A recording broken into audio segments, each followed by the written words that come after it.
What does success for you in your career actually look like? Begin by thinking about where you want to go. People want to work with others who are aligned on the same mission. So ask yourself, what is my plan? Do I actually have a plan? Maybe it's time to go and craft that for yourself. Having the right community around you pushes you to achieve your goals even when you don't want to. I think it was episode 112. We had Morgan Mitchell on the podcast. So Morgan is an Olympian. She said on the podcast, self-belief is a hell of a drug. Hello and welcome to the SportsGrad Podcast, the ultimate guide to make it in the sports industry. Brought to you by Deakin University, home to the world's #1 sports science school. My name is Reuben Williams. I'm an ex-Cricket Australia employee who started SportsGrad to help others get their own dream job, and now it's become my own dream job. The purpose of this podcast is to help you get a job in sport. So if that's you, make sure you subscribe and I'll be in your ears every single week with advice on how you can start living the dream in sport. Now, in today's episode, we're talking about what is really holding you back from a dream job in sport. Now, for those who aren't aware of my background, I started off trying to break into sport when I was about 18 years old, loved sport as a kid, began with zero connections in sport, dropped out of uni, got fired from a bakery, but still managed to land a dream job at Cricket Australia after 5 years before graduating. So it is possible. And then during that time, I learned what it took to land a job that I really, really wanted. And I then put all of those practices to work for the next 3 years when I was in that job. And I proved to myself that landing this dream job wasn't just a fluke, because I was able to do it again when COVID came along. When COVID came along, my role got made redundant and I was on the job hunt, but I didn't last very long because I got headhunted, and as a result, doubled my salary even in the middle of a pandemic when the sports industry was decimated. So it's worked for me a couple of times, and in that time, I've realized that there are a couple of things that allowed me to get this dream job, but when I see other people job hunting, they are missing it. And so these are the things that are holding them back. Quick one. Have you got your eye on a future in sport? If you're ready to transform the industry, then perhaps get ready to study with Deakin and prepare yourself to redefine what it means to work in sport. That's what I did, at least. Deakin's School of Exercise and Nutrition Sciences is ranked #1 in the world. Pretty cool, hey? So if you want to turn your passion for sport into an impactful career, get ready to push the limits of exercise science, sport coaching, sport development, sport management, nutrition sciences, physical education, and more. You can do it all at Deakin. Apply now and study at Deakin University. What I want you to do is begin by thinking about where you want to go, because it's hard to think about what is holding you back if you don't know where you want to get to. So to start this exercise, what I want you to think about is fast forward 10 years into the future. And I want you to ask yourself, what does success for you in your career actually look like? What role is it? How much are you earning? Where in the world are you? What job are you doing? What's the purpose of it? How does it look? How does it feel? How do people talk about you? What do you say about work when you go to parties, when you go to lunches and dinners? Are you excited to talk about your work, or do you deflect the question because you don't want anyone to bother you about your career? So have a think about, what does that dream career look like you 10 years into the future? And then, bring it back, scale it back. What does that look like 5 years into the future, 3 years, 1 year? Start to visualize in your mind, okay, where do I want to be in the future? And what does that actually look like? Because the more concrete you can get that in your mind, the easier it becomes to take meaningful steps towards it.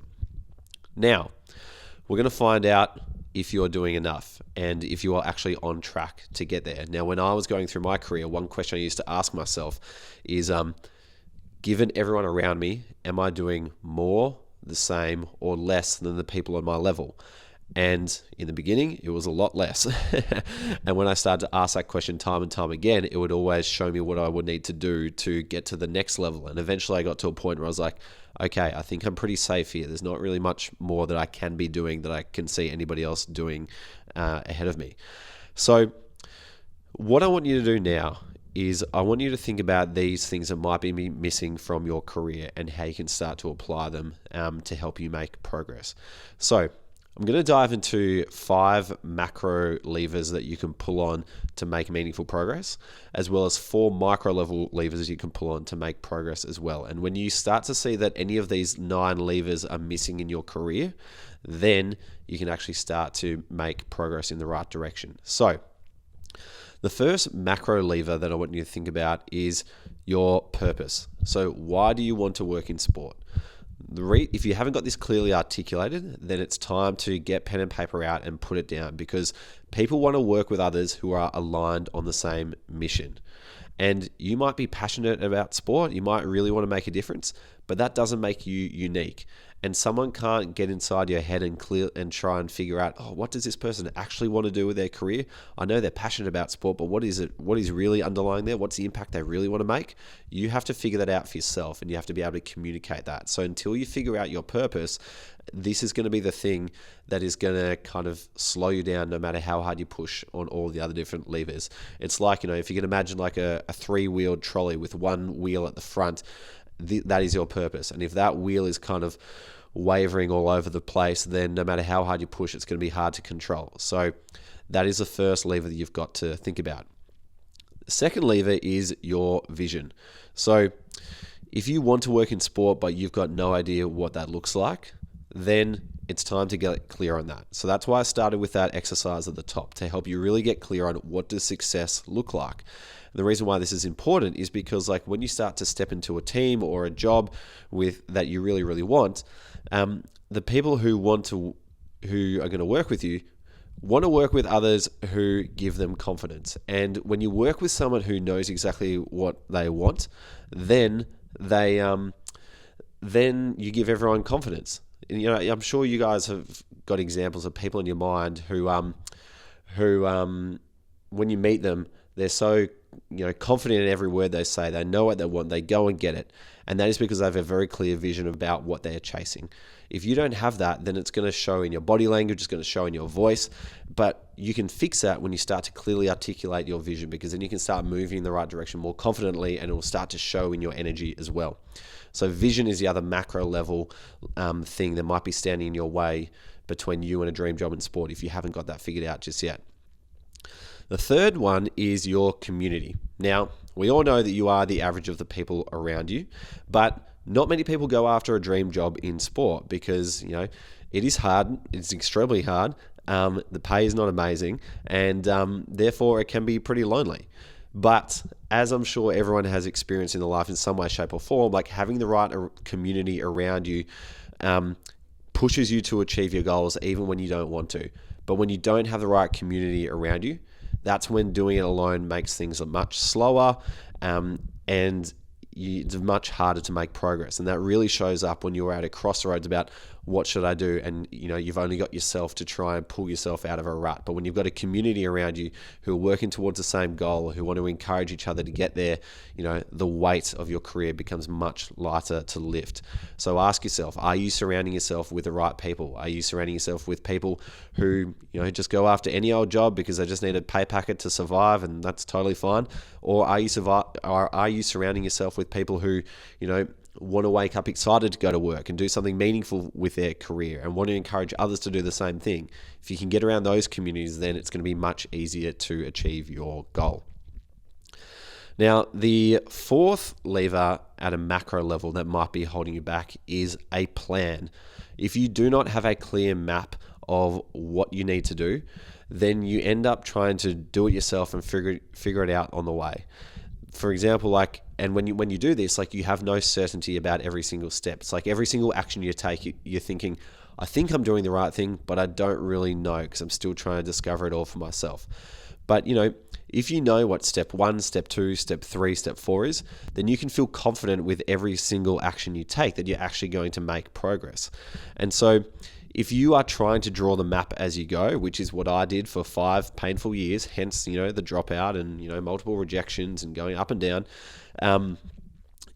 what you do is you risk spinning your tires in the mud over and over again.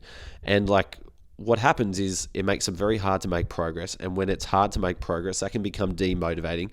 And then you start to get, drop off, and then you have no momentum. And then some of you might have experienced this when you stop, start, and there's no consistency to the action that you're taking towards your career, momentum drops off.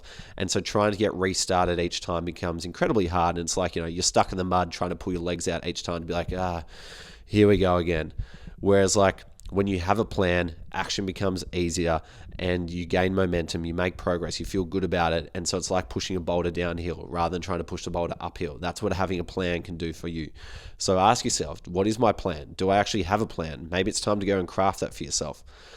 And then the fifth one, and this is kind of a downstream effect of the four other ones, but as a result of, not having a clear purpose of why you want to work in sport and not having a vision as to what that looks like, not surrounding yourself with the right people and not having a plan on how to get there, then that is when your belief in your ability to achieve your goal can stand in the way of you achieving your goal. And that is when you start to question, is this actually possible?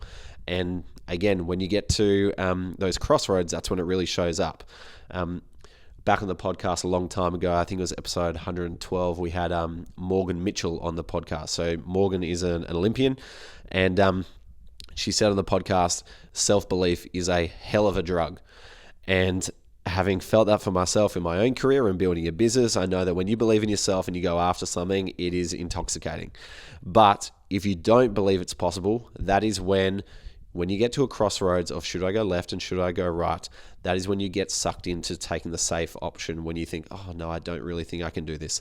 And so when you do that too many times, you end up getting further and further away from your goal. And that is when, the momentum stops and it becomes much harder to get started again. And I can tell you, having spoken to people in their 30s and 40s who are trying to get back into sport, who've been putting it off for a long, long time, and maybe they showed up for a couple of months and then they put it off for a while because life got in the way or whatever. It becomes a lot harder to get back into the sports industry the older you get. And so what you don't want to do is lose that momentum now, because it just gets harder and harder the longer you wait. So that's what's going on at a macro level. If you can figure out how to plug those gaps, then you're going to move much, much quicker. Now, the downstream effect of that is these four levers that go on at a micro level. So if you're doing all the right things at a macro level, then these should start to come pretty naturally in the way that you show up in the world. But even if you're doing all the right things and you don't know, or even if you feel good about your career and you feel like you're making progress and you're confident, you actually want to be able to measure, are you making progress? And so these are some of your career KPIs that you should be hitting. And if you're not, if you don't know what they are, then you are currently flying blind. You might be feeling good about your career, but you don't really know, are you on track to get to your goal? So these are your career KPIs that you should be hitting regardless of how you're feeling. So KPI number one is your application conversion rate. And so what that benchmark should be is above 25%. So are you turning more than 1 in 4 applications that you send off into an interview? And if you are not, then the problem is that you're probably not presenting your skills in the best way possible. As a result, you are selling yourself short. And I've seen this with many, many people. Probably the worst example I came across was a guy called Shiv Ranjit. So Shiv was a very smart guy, highly capable guy, had done his undergraduate, had done his master's in sport management. But he came to me and he said, Reuben, I've applied for 250 jobs and I still can't get an interview. What am I doing wrong? And after working with him and showed him how to, properly sell his full potential so that people could fully understand what Shiv has got to offer, he went on to get a job at Cricket Australia, KO Sports, the ICC, Rajasthan Royals, came back to Australia, got a job with Motorcycling New South Wales and Softball New South Wales. And more recently, we had people in the accelerator program like Chelsea Robbins who had applied for 50 plus jobs in the last 6 months for only 1 interview. So that's a conversion rate of 2%. We're trying to get people up to 25% who, once she joined the program, we showed her how to do it properly. She applied for 1 more job, got that interview and got the job and was successful. And now she's working at Hockey Australia, which is her favorite sport that she grew up playing. Another example, Dan Raffin, recent graduate. He, I think he applied for about 30 jobs for 4 interviews recently. So, looking at about 10-12% conversion rate. He joined the SportsGrad Accelerator program saying, I truly don't know what I'm doing wrong anymore. We gave him a framework to use, and as a result, people are finally understanding the value that Dan has got to offer, and now he works full-time in consumer business at the New South Wales Swifts. So when you know how to present your skills in the best way possible, that is how you can increase your conversion rate from literally the ocean floor where Shiv was 0%, above take it from 2 to 4% like Chelsea did, or take it from 12 to 15 like Dan did, and ultimately get that job. So that is what your benchmark is at the moment. Have a think about like, how many jobs are you applying for at the moment? How many actually turning into interviews? And what did you do well in those applications as well? If you don't understand that, then it becomes impossible to make any meaningful progress going forward. And again, you just kind of stay stuck spinning your tires, hoping that the same thing is going to work time and time again. It's just not going to happen if you don't know where the problem exists. Now, the next KPI is your message to coffee conversion rate. And again, you want to make sure that is over 25%.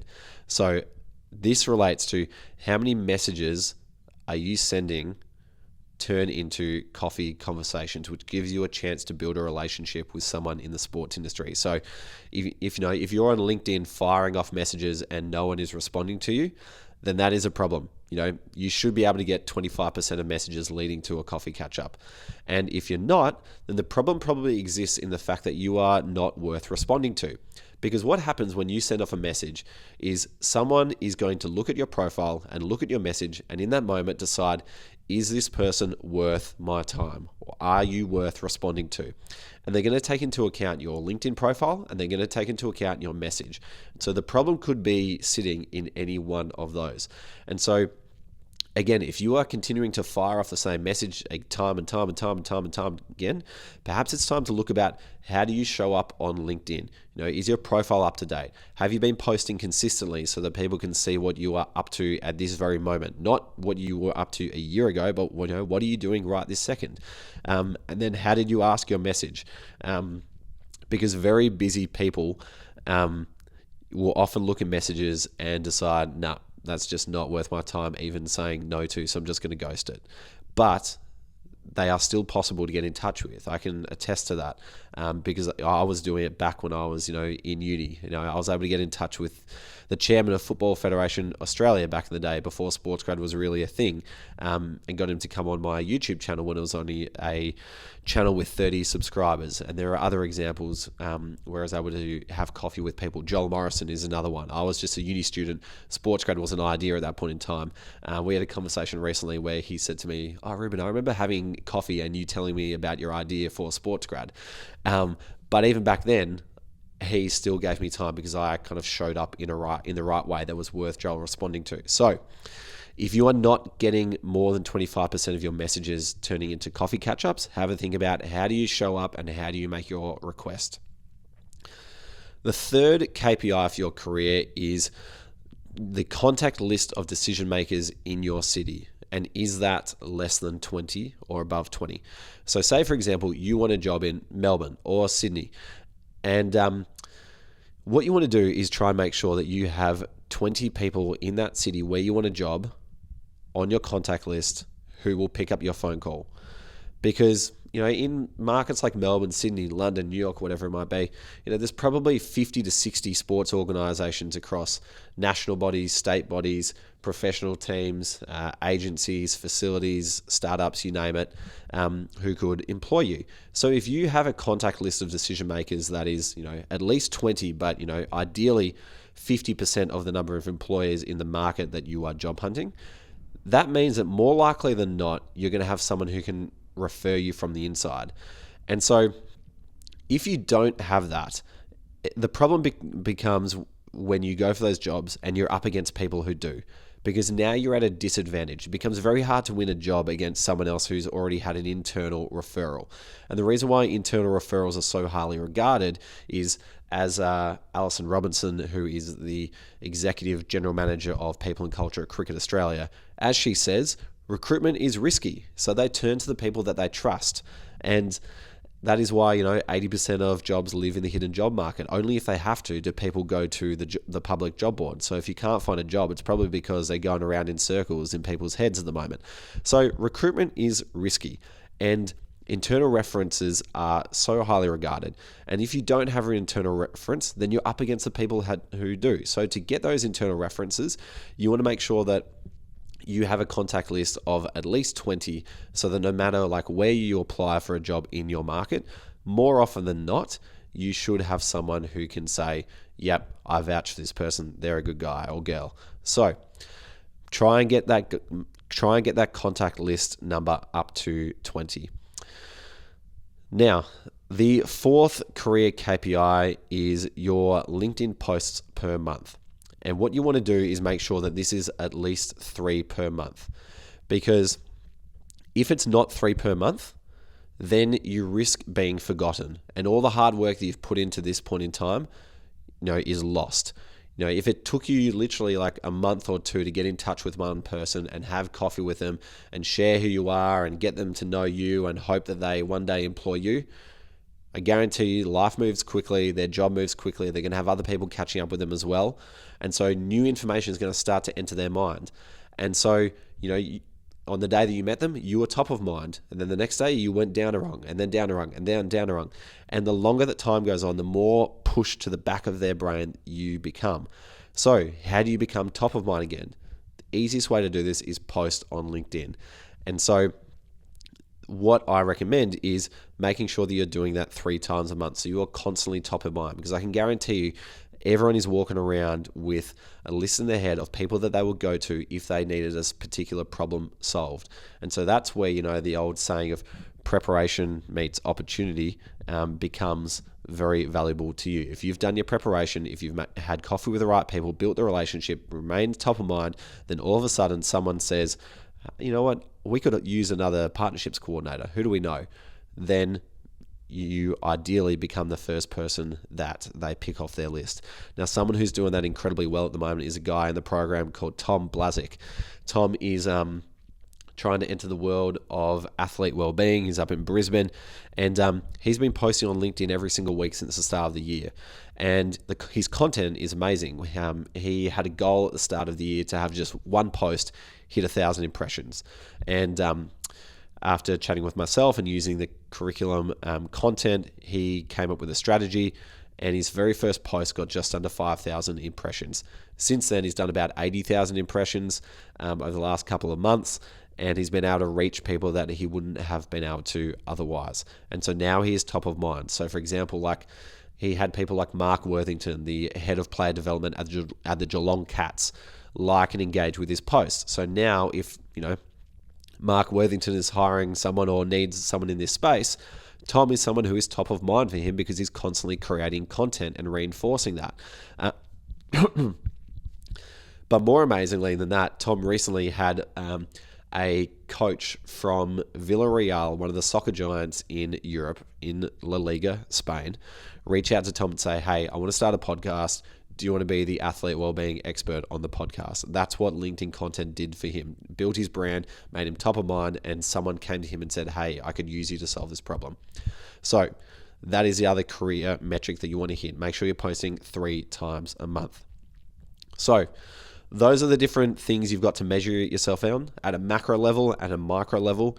If you can figure out where you are going wrong, then you can figure out what you need to do differently to make progress in the future. So to ask yourself, what do you need to do to make a meaningful step forward in your career? Now, if you want to go ahead and figure that out for yourself, like I did over the course of 5 years, feel free to do that. But one of the reasons why I started the SportsGrad Accelerator program is to help you achieve all of those different outcomes very, very quickly, so that you can finally have a plan and a roadmap and a community and being able to articulate your vision and your purpose and being able to get a lot of those career KPIs up through the roof so you can start getting hired quickly, which is why, Dante McDonald got hired in 16 days, Chelsea Robin 18 days, Dan Raffin 14 days, Tom Blazik's, 5xing his LinkedIn goal, etc. So if you want to get to your goal quickly, have a look at the SportsGrad Accelerator program, and we'll see you in there shortly.